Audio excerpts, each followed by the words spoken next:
Okay, remember that they're changing my voice. This video is about romantic justice in the Bible, and there's a lot of places that you find it in the Bible. Proverbs 31, for example, Psalm 45. But first, I'm going to bring up the fact that I proved that the true message of the Bible is that the Spirit of God is in the divine order, and it's universal pinpointing moral precision that is the Spirit of God. That's the Spirit of righteousness, right? Be perfect because your Father in heaven is perfect. And the path of the righteous is like the morning sun, shining ever brighter to the full light of day. The Bible talks about purging the people who are trying to be righteous of impurities, what have you. That's straightforward. Now let's consider romantic justice. Okay. I'm going to connect Proverbs 5 to Revelation 18 for you. Revelation 18 is a chapter I've gone over quite a bit over the years. I've referenced it quite a bit. Let us read the first part of it. Revelation 5 verses 1 through, we'll say 7. We'll stop there. Okay. Actually, we'll go through verse 8. Then we'll go to very key parts in Proverbs 5, toward the ends of Proverbs 5.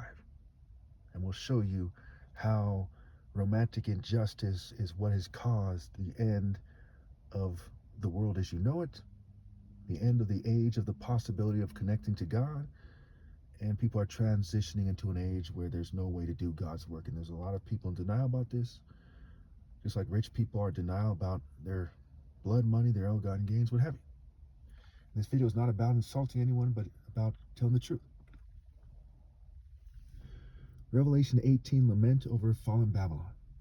After this I saw another angel coming down from heaven. He had great authority, and the earth was illuminated by his splendor.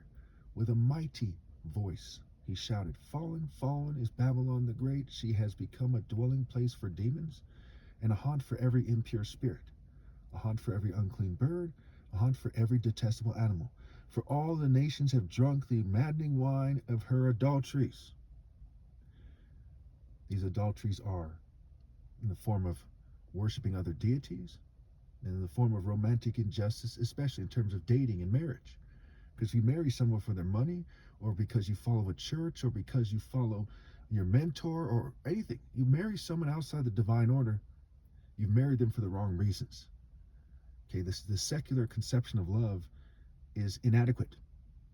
Your belief in relying on what you think you should do is inadequate. You have to form the formation of God, obeying God through me in the divine order to have a valid marriage. And before me, any marriages that were made because you were far away from my father, almost certainly didn't know who my father was, and my father wasn't playing that role. So someone who came into the world, who really came into the world as a redeemer, as the representative of God, hasn't been there for a long time. We see that in John, where it says that they're wrong about righteousness, and they're wrong about sin, and they're wrong about judgment, right? And part of the reason he gave was that Christ was going to the Father, where you'll see him no longer. You won't see a valid representative, a valid leader of God for many generations. So people have been going on the wrong path, and they've been hoping that they could connect to God. That's what it's saying, right? So when I come in 1981, when I'm born, and by the time I'm 17 or so, I'm capable of redeeming people, but people are not giving me my rightful place, and I'm mad about it, and I'm mad about the state of the world, and that people are ignoring the commandments of God, and so on and so forth. Okay? Then you see that adultery really, really kicks in. Extra tough. They're going mad more and more because here I am, I'm Christ, I'm here, I can redeem them. If they come to me and want me to validate their marriages, and they commit to obeying God through me in time, that I can validate their marriages, what have you. But instead, it says, for all the nations have drunk the maddening wine of her adulteries. Okay, they're intoxicated with another man's wife. Why would your wife, say you're married, why would your wife be another man's wife? Well, one reason is, when you don't come into the divine order, you don't have the mental clarity to actually know what love is and to choose the right person for the right reasons. Okay? Another reason is you are following Baal, whose consort is Hera or Asherah, what have you. And therefore, your wife is like Hera or Asherah. So instead of God, right, the son of the true man, the son of God, okay, instead of you being in the spirit of that I'm in, and your wife being in the spirit of God as well, and therefore being a bride of God, she's in the spirit of like Hera, right, whose Roman equivalent is Juno, who is the deity of the Capitoline Mint, right? It has to do with being a capitalist, gold digger, going after money. Even communists, in their own way, they're focused on money, right? They're focused on survival, the distribution of wealth. They put that before being morally precise. They put that before serving God. So as a result, you've drunk the maddening wine of the adulteries of Babylon's system, which includes communists and capitalists and Democrats and Republicans and libertarians. We'll get to that when we get to Proverbs 5. Okay. Then I heard another voice from heaven say, come out of her, my people, so that you will not share in her sins, so that you will not receive any of her plagues. Right? Come out of that system and that spirit that's drunk from the maddening wine of the adulteries. For her sins are piled up to heaven, and God has remembered her crimes. Give back to her as she has given, pay her back double for what she has done, pour her a double portion from her own cup. Give her as much torment and grief as the glory and luxury she gave herself. In her heart she boasts, I sit enthroned as queen. I am not a widow, I will never mourn. Again, Ham begot Cush, Cush begot Nimrod. Nimrod founded Babylon and was the husband on behalf of God of the most attractive woman in Babylon. Nimrod is a king, Nimrod as a people, as a type of person. They were the people who got what is universally the most attractive women. Okay, and you might think Britney Spears is hotter than, I don't know, some gorgeous exotic islander or something. But universally, she's not. No offense to her. Now, some white chicks are more attractive universally than some people of color, blah, blah, blah, blah. But you get what I'm saying. So you have to understand what it's saying. And it's universal pinpoint moral precision. What is the universal value of something? Somebody might want to pay you, $1 million for your car. But universally, it's probably not worth that much, right? And so it is with universal justice. Therefore, in one day, okay, so what did she say? He said, give her as much torment and grief as the glory and luxury she gave herself. In her heart she boasts, I sit enthroned as queen, I am not a widow, I will never mourn. So all these females saying that they work for a corporation and they're important and, they're happy with their marriage and they're saying that they like sit enthroned as a queen in their own right. You see in a lot of these cultures like African American, Jamaican, they call themselves kings and their wives queens, and they're what? They're in a capitalist culture. And they're not in the Royal African Falcon martial art order. Even though Rastafari, Ra, Staff, Airy, which is pointing to me. And there's a lot of things like that. Like the word habituary. I can go on and on about that, but let's keep going here. So they say that they're not a widow. They're saying that, hey, they're not missing the Spirit of God, right? That's what they're saying when they say they're not a widow by their actions. They say they will never mourn. They're saying, hey, they're fine and content with what they have. That they're not dead inside. They're not only a widow, but they are the walking dead, because the body without the Spirit is dead, as faith without works is dead. And that's the language of Revelation, right? When it says she has become a dwelling place for demons and a haunt for every impure spirit, the language is spiritual. The language is the language that I'm using to explain it to you. Not necessarily the English language, but the language, the form of speaking that I'm using, the form of explaining, the form of interpretation and explanation. Okay, so going down to the end, right? The end of the chapter where it says, the light of a lamp will never shine in you again. The voice of bridegroom and bride will never be heard in you again. Your merchants were the world's important people. By your magic spell, all the nations were led astray. In her was found the blood of prophets and God's holy people, of all who have been slaughtered on the earth. So she's intoxicated with finding her life in the world and loving the wrong things, loving her husband, which is wrong, because she's loving him in the spirit of worldliness, in the spirit of psychology and theater arts and propaganda and the cult and the nations and the cult of the empire, the cult of nations, the cult of sex cults and the various deities, Baal and Chemos, and on and on and on, right? And Zeus and Hera and Athena and the Greek frats in college, and on and on and on. She's in these cultures, that are propounded by celebrities and mentors and so on and so forth, and people on the internet, New Age, the churches, the mosques, the synagogues. So she's drunk off of the people who have killed. Let me give you one scenario here, okay?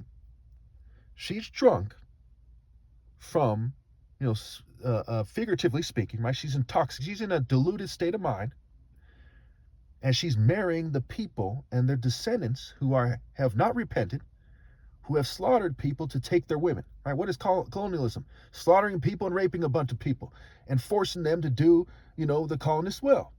And these people follow those footsteps, right? Freemasons, token minorities, Eastern Stars, Boulets, right? Corporations, military, police, they're following those lifestyles, which are following the footsteps of those who massacred and raped Native Americans, enslaved people. Before they did that, they were in Europe raping white people and enslaving them and, taking them to Rome and Greece as slaves, right? There's tons and tons of slaves. And there's people who didn't want to take them as slaves, but they felt, that they would be tortured and murdered if they didn't help them, or they'd go broke and starve and what have you. Though they should have preferred death. So the righteous, the prophets, the holy people, those who didn't want any part in it, were killed. And some of them had attractive family members.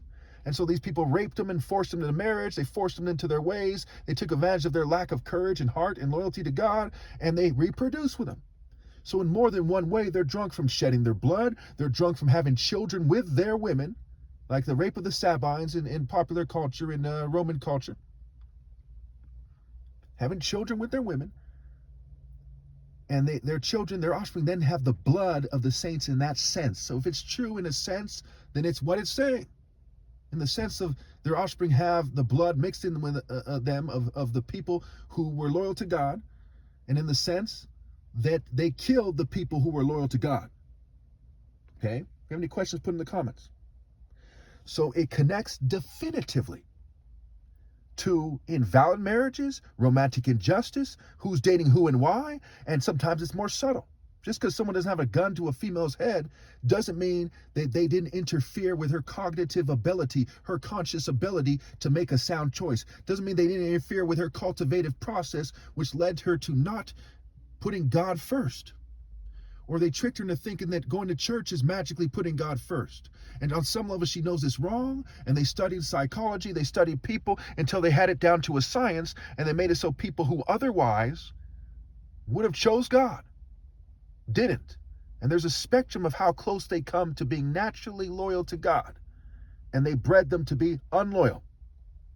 And as a result, it's maddening wine, right? The Last Supper, right? Where he said, the bread is the bread of my flesh that I shed for you.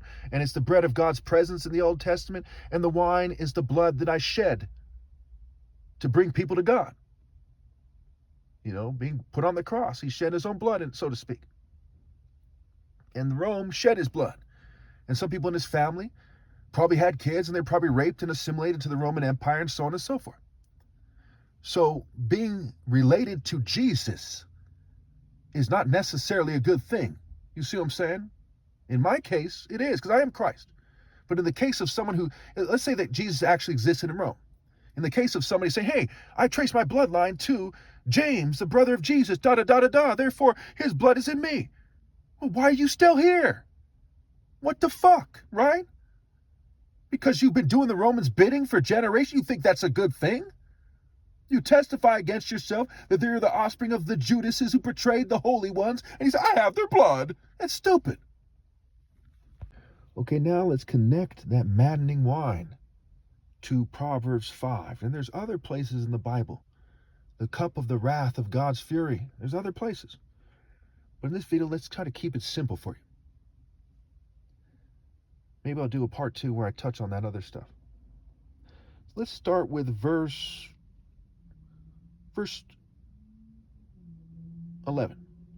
At the end of your life you will groan. When your flesh and body are spent, you will say, how I hated discipline, how my heart spurned correction. I will not obey my teachers or turn my ear to my instructors. And I was soon in serious trouble in the assembly of God's people. Serious trouble. Drink water from your own cistern, running water from your own well. You think they're talking about whether or not you can go to your neighbor and get a glass of water? No.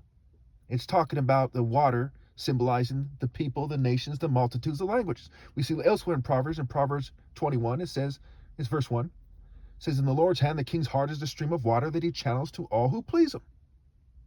And they talk about the fountain of life, and we see in John, it talks about those who believe in Christ, springs of water well up in them, and it's talking about the Holy Spirit. So it's saying, date those in the divine order only, and with a scale of universal pinpointed moral precision and romantic justice. Goes on to say, should your springs overflow in the streets, your streams of water in the public squares, let them be yours alone, never to be shared with strangers. May your fountain be blessed, and may you rejoice in the wife of your youth. May your fountain be blessed, and may you rejoice in the wife of your youth. A loving doe, a graceful deer, may her breasts satisfy you always. May you ever be intoxicated with her love. So out of love, Jesus shed his blood. People get married with, in front of a priest and preacher and all this stuff, right? And they say, for richer or poorer, with sickness and in health, and so on and so forth, right? So they're saying love should be the center thing, and true love.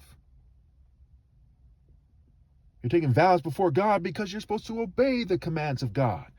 John 14, the one who loves me obeys my commands. Because may you ever be intoxicated with her love. May you ever be what? Intoxicated. What? Intoxicated with her love. Not in a drunken stupor, being drunk off the blood of the saints, but be in a kind of state of mind that is not your average state of mind, we'll say, where you feel like you're soaring in the heavens with God. You're like, I found her. And in her, in that connection, in two or more gathering in the name of God, I have found peace. I have found heaven in truth. And you people think you found that, but you didn't. You did not find that. You found some pleasure. You're just scratching the surface. You haven't entered the gate. You haven't found the essence of that. And you've cheated your offspring out of ever finding that. And why? Because you're greedy? Because you like to torture people? Because you like to traffic people? You drive your fancy cars and you think you're important? When there's 22.5 million millionaires and billionaires in America, that's more people than a lot of countries in the world have. And you think you're special? And if it wasn't, it's just money.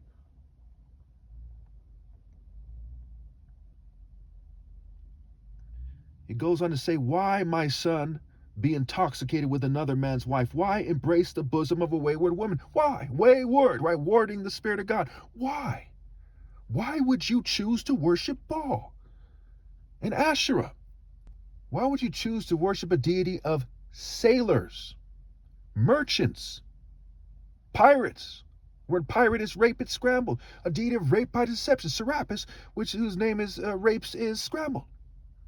Why would you worship the deity of the core of Western corruption? Corporation, corporate, core pirates, from the word corpus, immature, corrupt, undisciplined, unprincipled, and evil. Why would you do that? Why, my son, be intoxicated with a wayward woman? Why embrace the bosom of a wayward woman? Because it feels good? What are you, a 2-year-old kid? Are you a little perverted, teenager who just went through puberty? Why don't you get it? For your ways are in full view of the Lord, and he examines all your paths. So what are the prospects? What are the hopes for people who do that? For people who cheat me out of my right to lead and then go on dates and so on and so forth. It says in verse 22, the evil deeds of the wicked ensnare them, the cords of their sin hold them fast. For lack of discipline, they will die, led astray by their own great folly. That's God's way of saying. He says it by his actions. These are just words in the book. He says this truth by his actions, by the way things work, by the nature of justice, by the patterns of nature, what have you. When interpreted correctly, not by some occult wizard worm. If for lack of discipline they will die, led astray by their own great folly. So what is God saying? He's saying the Bible ends with these people being ensnared in this planet and marshaled off to hell. They're sealed out, 7 seals. They're cut off from God.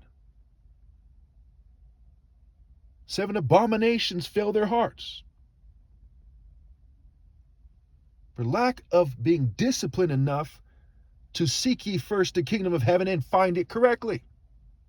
For lack of rejecting Babylon's ways, being some kind of undisciplined, unfocused, trance-like worm. Quite often they point to someone else who's in a more obvious trance state, but I'm not like them. Hey, maybe you're not that much in a trance, but you're still in a trance. And for the lack of the discipline that was needed to come into the divine order, you will die. And when you people who are across the world, you're like, well, I don't even live. I don't even know who you are. That's not fair. Your parents made it so you don't know who I am. Your forefathers and foremothers, they bred outside the divine order. When Cain wandered the earth, he cursed his offspring too. Cain represents a type of people. He said, I'm going to wander away from the divine order because I'm a jealous bitch. And no offense to anybody, but you've got to understand how infuriating that argument is. It is a good question. It's not a good argument. The question is, well, why do people across the world, end up being sealed as well? The answer is manyfold. 2 key points, and this is a video for another day. I made videos about this. It takes quite a while to explain it. One is that if your parents throw you off a cliff, you die. And there's people like them here to overkill that. Okay? By everybody, you see every race represented here in California, more or less, from all over the world. Some came here out of arrogance. Some came here out of desperation. Some came here poor. Some came here rich. Some been here for a while. And when they hear my arguments, all of them rebel against God. Because they're representing their peoples, their nations, their cultures, their multitudes, their languages, like the water that the prostitute sits by in Revelation 17. And all of them say, well, I have my own culture already, because I'm a dumb fucking bitch. That's their response by their actions. And for lack of discipline, them and everyone in their spirits will die, led astray by their own great folly. Because they are drunk off the blood of the saints and they're deluded. Generational delusion. Some of you want to say, well, we're right and you're wrong. Well, we're right and you're wrong. But God Almighty looks at this and says, look, he's the top martial artist ever possible. Who the fuck do you think you are? It's in the parable of the tenants. Last of all, he sent his son. They'll respect my son. He said, why? Because the Lord is a warrior. And he who sees the son sees the Father. So when you as an average peasant-like motherfucker, or dime a dozen rich person, or a dime a dozen church person, or whatever, say, well, I don't believe him, I believe myself. What the fuck? You're saying to the image of God that you as a nobody knows better. It's fucking retarded. So the one troll with the frog face, why do you think they threw off the sound quality in this video? Because they know that I'm right. And they're on some bitch-ass shit. With people who are led by men of worth, men with their humanity intact, men with their manhood intact, would they resort to messing up the sound quality instead of obeying God through me? If they really thought from their bottom of their heart that I was magically wrong, would they not address it like a man and not like some rebellious, sniveling, lesser type of bitch? And I say lesser to refer to the essence of their soul, because this thing goes deep. You all know, beyond any doubt, that I'm the Son of God, unless you are extremely crazy. The people who are covering this up at least know that it's the overwhelmingly logical and sound conclusion. And so as they do immature things, right, in terms of them doing something that they can be proud of or something, or doing something, so to speak, they're not doing anything, right? They're looking stupid. In terms of interfering with God's work and making it so that after I made this great effort in this kind of semi-crippled state that I'm in, fumed and poisoned, causing myself a bit of stress and pain, making this video that needs to be made for God as part of my moral repetition. Okay, they've done a great injustice. And so I hit them back with a proportional response. And part of it is their pride. If they mistake it to think that I'm talking about their race and they're a racist person, hey, great. You shouldn't be racist. You keep focusing on race. If they're smart enough to see that I'm focusing on the essence of their philosophy, their soul, their spirit, okay, then they should change. And if they're not going to change, right, if the truth destroys you, as I said before in the past, then you should be destroyed. If God's righteous spirit is adverse to you, then you should be destroyed. You should be purged of the wickedness in you, and you should obey God through me. And let's face it, they're also harassing me in a very racist manner. And the specific reason why is that I am actually superior. The word supernatural, the word superior, the word, hey, you did a super job, right? They're all connected, good and better. Because I'm righteous and they're wicked. They're low down, dirty, no good. And I'm righteous. I'm perfect. I'm the Son of God and I'm the little g God of war, of martial arts, right? So God is God, right? The source of everything divine and sacred, including divine war. But in terms of being his son, I'm the little g God of war. And they're just somebody who couldn't overcome their inner whore. So also I'm the God of love with a little g, not for G, the earth deity, but to make the distinction between God, the Father, who is greater than I am, and me, the gate, where these things come through in their true form. All the martial art principles, love, wisdom, timing, mental clarity, what have you. You got to realize that my soul is that God. The truth is what I'm saying to you. So even if I was mildly retarded or something, and I'm still telling you the truth, you know that's coming from my soul because it's the truth. When you know the truth will set you free. It'll set you free from those fake conceptions of discipline and love, those fake conceptions of war. You people are playing war games where people die. You're not manning up and fighting true wars on behalf of God. Timing, maturity, discipline, heart, focus, perseverance, right? Determination, will. The will of God. My God is the one true God. My love is the true love. My heart is what people should want to have in their own heart. What they want their heart to be like. It's what they should want their heart to be like. I'm a superior partner when making love. Why? Because I'm in the spirit of God as the top martial arts ever possible. And when attractive females don't look at the situation and realize that the guy who says, well, I've made money and I have women and, is a dumbass. There's no comparison. Righteousness is greater than your fair weather floozies and your blood money. When they can't make that call, they may as well be sucking a kid's dick in the middle of the freeway when they're having sex. Because they're way off the mark. And it's disgraceful. If you think it's disturbing to hear me say that, how much more disturbing is it to know that you people do things that are worse than that if you can separate that from rebelling against God? Which you can't. But if you could. You people live filthy, evil lives. So I have to refer to filthy, evil ideas to straighten you out on what you should do, then I should do that. You pelt each other with filth and you call it a marriage. You are swimming in the blood of the saints. Spiritually, you are in a burning lake of sulfur. You're in a burning lake of excrement. And you think that shit is fucking sweet.